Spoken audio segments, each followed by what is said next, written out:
finger pants over.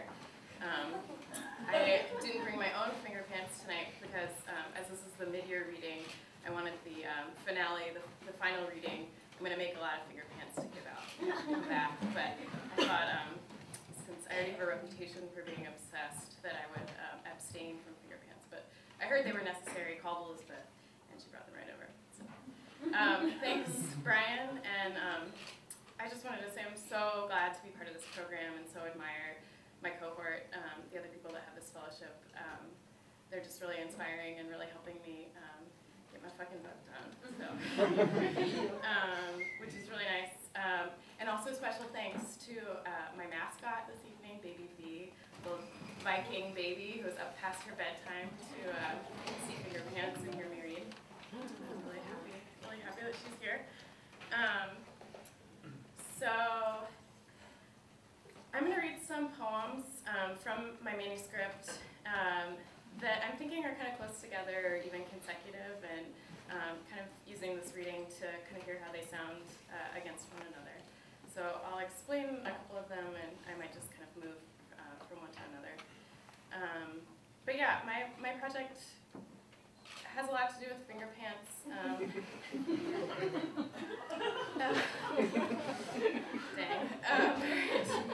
Finger pants came to me as an idea as I was trying to describe a friend of mine kind of finger walking his hand through a mock city, like a small model city, and I couldn't think of the words to do this motion, so I decided to put finger pants on the word, in the word, and I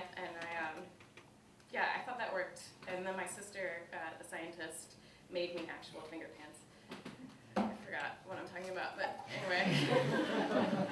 Finger pants. All right. I always, I have, since I've lived in Seattle, started with this one poem. It's a triolet, which is a French form. So just for good luck, I'm going to read you guys this poem. Not the dandelion, but the part after. An undone tickle of afters, which scatter the way pigeons scatter and then gather. Not the dandelion, but the part after. The kind of feel like squeezing a bird, disaster, instead of laughter, lips loose with chatter. Not the dandelion, but the part after. An undone tickle of afters, which scatter. And then the rest of these should go kind of consecutively in the manuscript. With respect to finger pants, I'm interested in, so much respect. I'm interested in the city versus the domestic space, which is where the idea of the model city and being able to kind of enter it by looking at the whole thing at once kind of converge, that you can, I'm just going to read the poems, okay. So, this is a brand new one that I wrote this week. It's called The Heart of the Matter. Oh, do you guys know what it means to be goosed? It's like yeah. I don't know if it's like a southern thing, but anyway, it's kind of funny because geese actually do that. They like come after you or whatever. But it's also a thing that like old dudes do.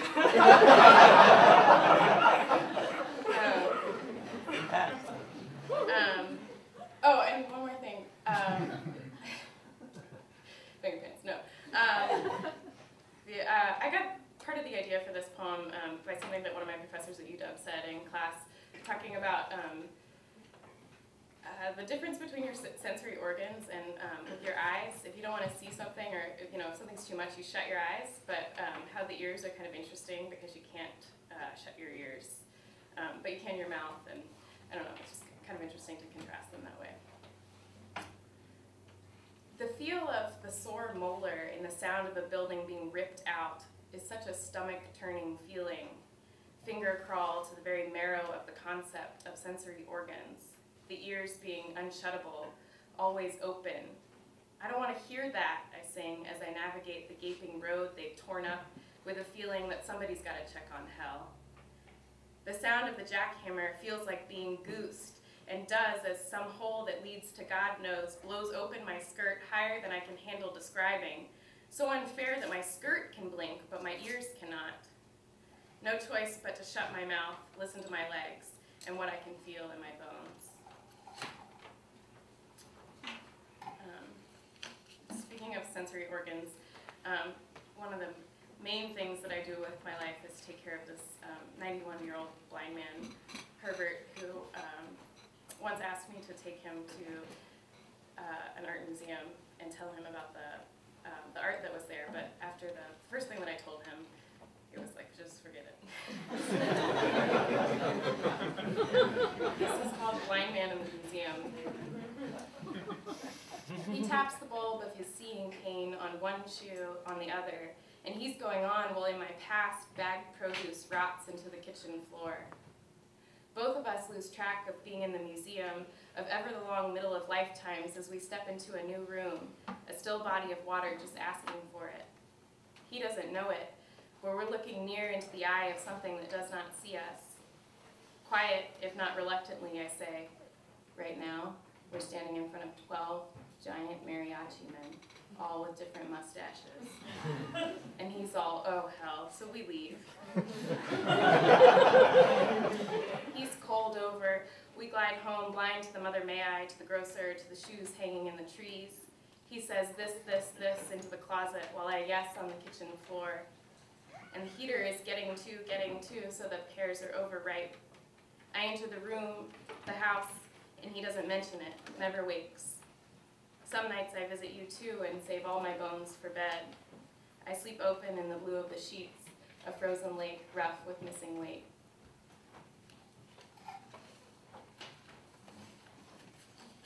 This is another poem I wrote pretty recently about the fog in San Francisco, and I kind of imagined that it would apply to the fog in Seattle when I was thinking about this reading, but it was such a beautiful day today. But you guys remember. It's as if someone said to the sky, come here. The whole thing a low cloud, the way the sag of the mattress looks to a dust bunny hiding under the bed. This fog is such that I can't see a stranger coming, and even a squirrel has to get a nut's distance from another to tell him, you're out of your mind. The children adjust their game. Here's the church, and oh God, where's the steeple? This fog so deep, even the streets have to meet up at the corner to introduce themselves again. I overhear a couple I can't see discussing sending their child to private school. They want to know the best of the best. The obvious lurches on my tongue. Nobody knows it's private. And the fog makes me cover. Not comfort like after a shower, how the slick, cold surfaces of the bathroom are warmed and the air itself soft as a towel, where I rehearse the comfort of knowing what's there even if I can't see it. The feeling of drinking instead of breathing is enough to hurry the body to catch up with the heart. Japantown emerges, dressed in unlit lanterns, lures me with its answers for errands. Dollar store with its 2 floors, busy, so many decorative fates for a hangnail. I'm swept in by Lucy. I should have expected to be abducted, so focused on something simple as breathing. She nods my coffee, still full, into the garbage, sits me down for tea. Gently, she guides my left hand in hers and studies its lines as I travel the course of her silver hair sticking up and out, an eager antenna. In the usual way, where the new friend might be me from the future, in the way that the city sort of tells me what to do by hiding its this way signs, all vertical lines reminding me to keep good posture, and the steep hills reminding me not to take myself too seriously as I creep down them. I let her have my hand as if for keeps. On the sidewalk, I'd seen a carton of milk spilled and drying up at its perimeter, creating its own little crime scene. As I relax my hand, a map of lines clear like good weather. I study Lucy and her hydrated hands worked around mine. I listen carefully to all her gray signal brings in.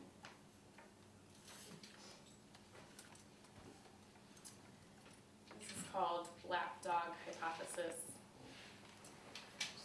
Just a touch of the neuroscience in the title and nowhere else. Suppose the couple is playing a game in which they had planned to return to the exact spot an hour later, but under the circumstances, forgot. Suppose a subject out of the nightmare, the predicate out of the urge to, Instead, this space has perfect syntax. A motel room is arranged, if nothing else. Waking inside the bed is a victory versus on versus beside, when it isn't made to look like it was body versus bed, or the dreams were rehearsing an escape, or a flight, or culinary disappointments, or a dance, flamenco, or something with a lot of thrashing.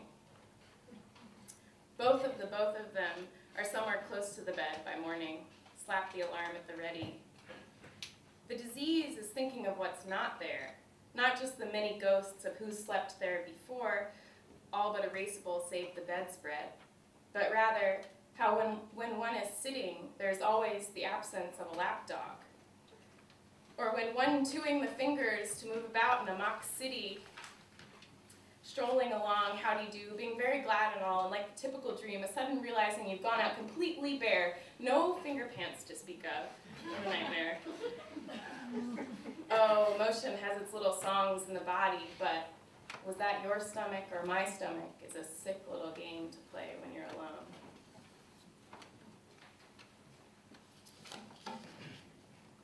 This is called Worldwide.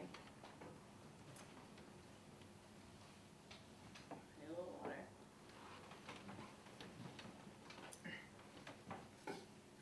In the perfect charcoal of vomit, in the sad sage of stroke, in light of recent events in charge of it all, the beetle that lives in the back brain of the World Wide Web sings and sings.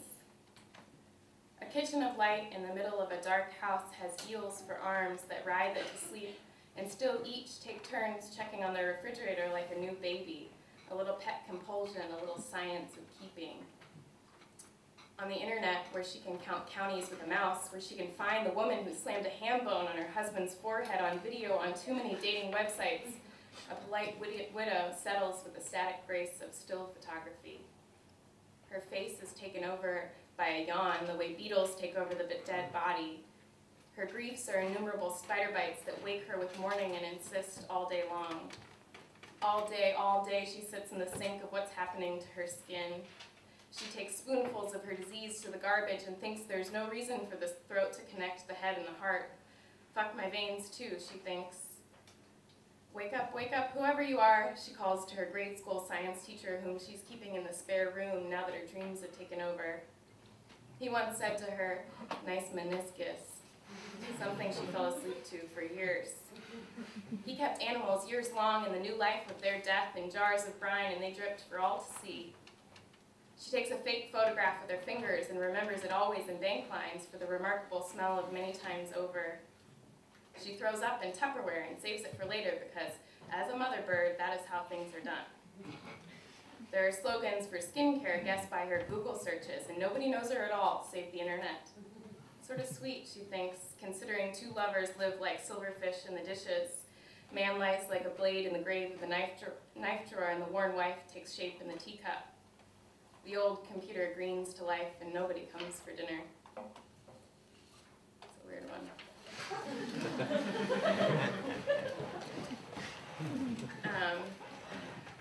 This is my last poem, which has been suggested to me in several ways that it might be two poems. But I'm going to read it all at once, and I'll just tell you first that it's about the great Virginia toilet snake, which you guys may not have experience with, because it may have only happened to my family. But in my parents' house at home, there were toilet snakes living in the back of the toilet in the tank, and when I would come to visit, I could tell that my parents were kind of fed up with the whole task of capturing the toilet snake. I mean, my dad would say that, you know, once you lift the lid of the toilet, it's like one of those like prank snake in a can, and just like, you know. So the second part, or the second poem of this poem, is about me releasing one of these. Oh, the other thing is that they thought it was the same toilet snake coming back originally. That they would capture it, and then they would like take it as far away as they could and let it go back. Like every time they went to the bathroom, so.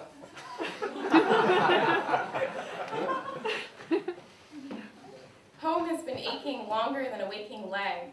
It is more familiar than your face because you've entered it more times than you've entered the mirror. The water spot on the ceiling moves a bit when it's sleepy, shaped like a mammal. Seasons change. Water comes in through the chimney and otherwise. Guests come right in through the front door. What's a parlor, you ask the mammal? And what does this question say about you? To be a guest at someone else's home is an entirely different matter. Parlors are obvious, for example. Gumdrops are off limits until they've been offered. Off limits until offered. Simple etiquette requires you not speak of the house mammals not of your home. The one who cries as the jaw of the door is pried should not be answered unless introduced by the hostess. Same goes for the lump and the wrinkle of the rug. You get in trouble for taking things literally. Pocket the brass figurine in the side table from the side table in the parlor and pinch on it as you listen to the adults go on about what a small world. Oh, all the tiny citizens. Say if you brought one home only a few inches tall, it'd take her an hour to walk down the hall. One year, there were real snakes that lived in the back of the well of the toilet. The bathroom is terror, not to speak of the mirror. The lid of the tank is already heavy. But you had to check it or else take your chances. All snakes were to be taken to the edge of the property, and though this was practice, the let-go snakes kept coming back. Hard to know if this was customary, seeing as how matters of the bathroom are entitled to privacy. No telling how many snakes have come and gone, no telling. When someone left a toilet snake trapped in a box outside, you knew what you had to do. Dutifully, you ran the box half as far as your legs could carry, felt the cool bottom before you opened and shook it out. This was no mammal. Thank you so much.